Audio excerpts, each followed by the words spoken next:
Massive corporate sponsorship like this on a Real Madrid jersey, you are looking at the traditional center of the sport's wealth.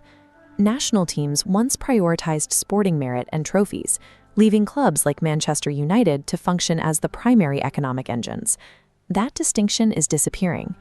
The 2026 World Cup is pulling unprecedented investment toward international federations. As the tournament approaches, financial pressure on these squads is rising rapidly. National teams are no longer just symbols of heritage. They have become multi-billion-dollar market capitalizations, where value is tracked with the same intensity as a corporate stock.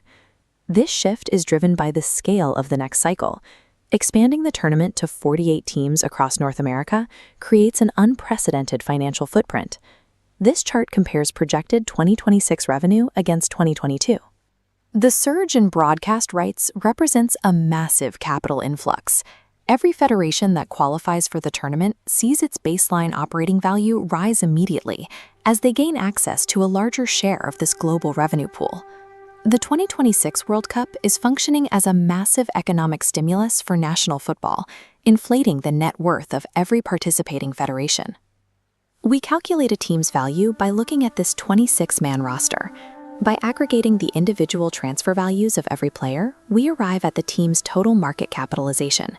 Because of this math, one breakout star can change a federation's entire financial outlook. A single high-value transfer for a young player can increase a team's total worth by tens of millions in a single day. Beyond the players, we have to look at luxury branding. When the trophy itself is housed in a custom Louis Vuitton case, it shows how deeply national teams have integrated into the premium lifestyle market. Global merchandise sales and apparel licensing agreements further compound these valuations, turning a team's brand into a significant financial asset.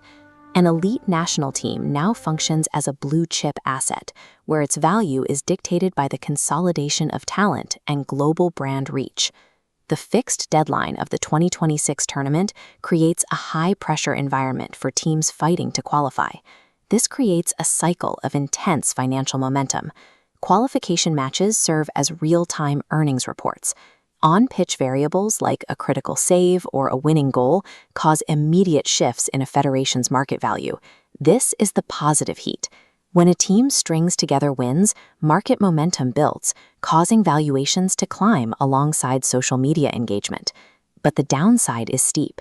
Failure to qualify can stall sponsorship renewals and terminate projected revenue streams for an entire 4-year cycle. These rapid shifts make national team valuations some of the most volatile economic assets in the sports world leading up to 2026.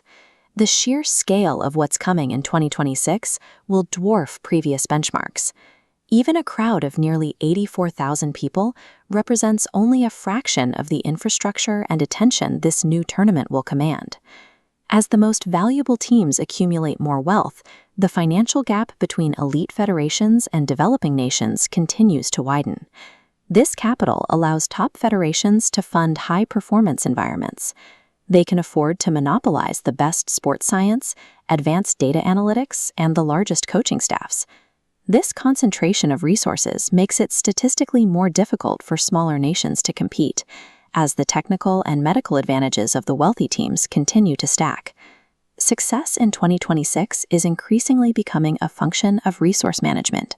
The eventual champion will likely be the federation that best used its market value to build the most efficient high-performance machine in the world.